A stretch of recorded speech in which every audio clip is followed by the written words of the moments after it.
Hace un tiempo leía un libro, El poder de los hábitos, creo. Mencionaba algo muy interesante sobre los vicios, ¿no? Un vicio es un hábito, solo que malo. Pero decía algo muy interesante, como que uno no, o sea, el cerebro de uno no distingue entre un hábito bueno y uno malo. Para el cerebro sigue siendo lo mismo. Es decir, uno solamente sustituye el hábito, nunca deja el vicio. O sea, para decirlo en otras palabras, el cerebro interpreta de la misma forma hacer ejercicio que tomar, en caso de que tú lo sustituyas por esa cosa. ¿Sí? Para el cerebro es lo mismo. Obviamente, para el organismo no es lo mismo, ¿no? Hay hábitos buenos que te ayudan a progresar y que no hacen daño a tu cuerpo. Por el contrario, te ayudan a comprender mejor la realidad, como por ejemplo leer o tocar un instrumento. Desarrolla una nueva habilidad y desarrolla como que un nuevo aprendizaje en el cerebro, ¿no? Pero hay hábitos malos como fumar, por ejemplo, o el trago, o la droga en general, que trae consecuencias a largo plazo en las neuronas, en el sistema neurológico, inmunológico, en el sistema respiratorio, etc.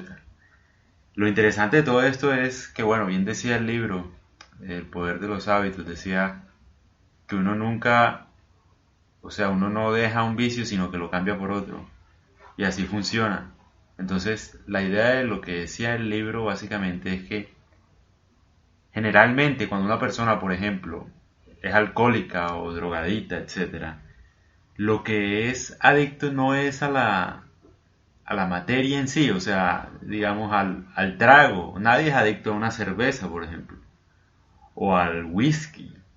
No es que uno diga, uy, qué cosa tan deliciosísima, pues el manjar de la vida, qué adictivo como el azúcar, ¿no?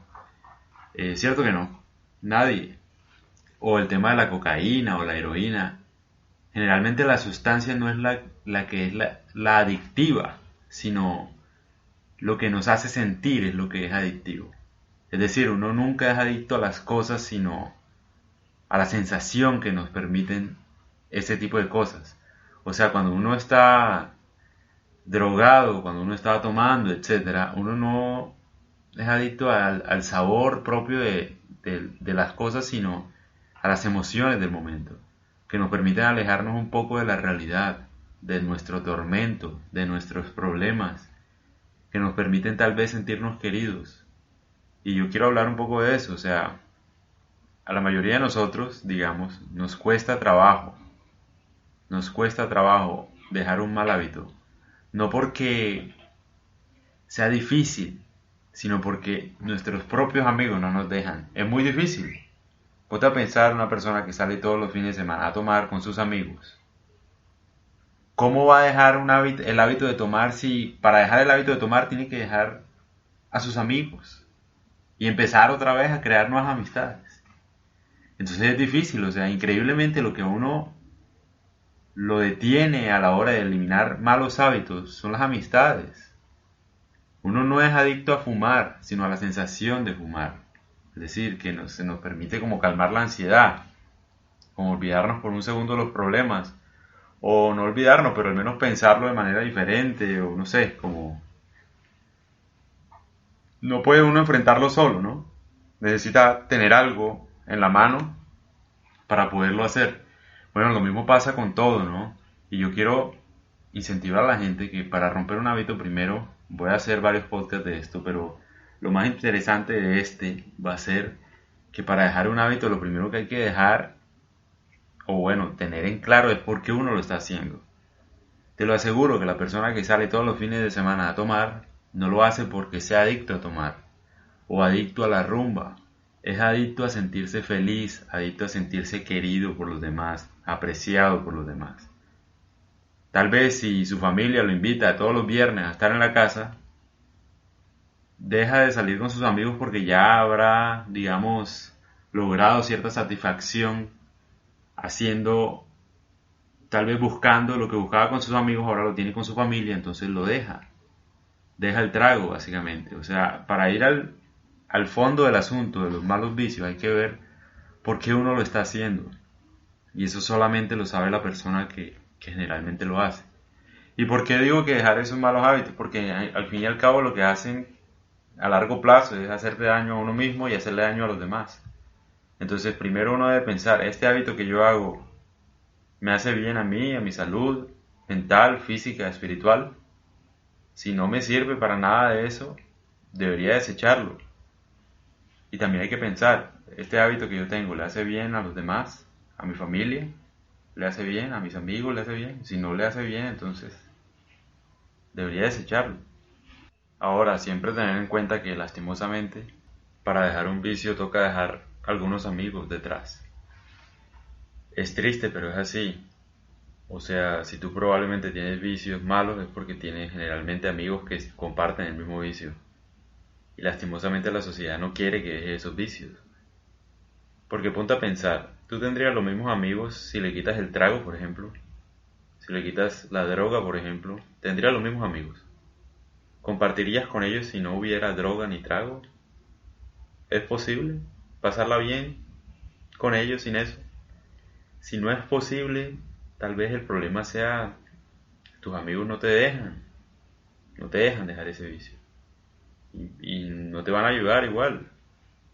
O sea, hay un tema y es que la gente no se pregunta eso, ¿no? O sea, ¿mis amigos son realmente mis amigos o no? Si yo quito el trago, ¿seguirían siendo mis amigos?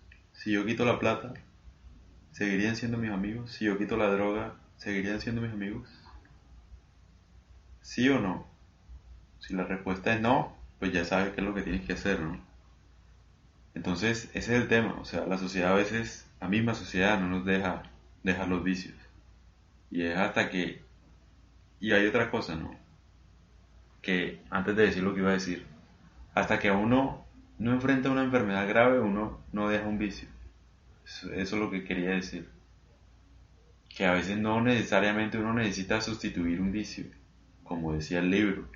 Porque si tú te pones a pensar, a veces llega una enfermedad terminal y te toca dejarlo, sea lo que sea.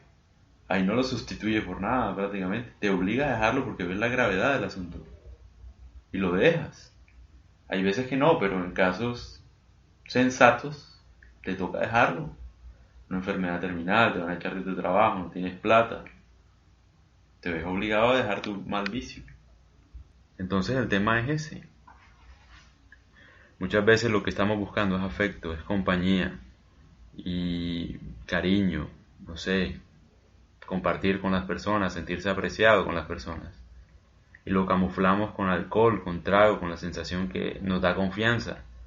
A veces el alcohol nos da confianza como para sentirnos seguros de nosotros mismos y esa sensación es la que extrañamos, no el trago en sí. Entonces toca ver cuál es la causa real. Si no sabemos cuál es la causa real, vamos a seguir y seguir por el mismo camino sin superar ese vicio, ¿no? O ese mal hábito. Entonces, el tema es que es muy complejo en sí, pero sí es cierto que si uno está en compañía de gente que no tiene los mismos vicios que uno, es muy probable que uno los deje. O sea, si uno no quiere tomar, es muy probable que tenga que tener amigos que no les gusten tomar. Y así va a ser mucho más fácil evitar la tentación de tomar todo el tiempo. Si no tienes vicio de la droga, pues va a ser mucho más fácil si tienes amigos que no necesitan de la droga para pasarla bien. Va a ser mucho más llevadero. Y en eso es lo que hay que pensar. Entonces, se los dejo ahí para que lo piensen, lo mediten.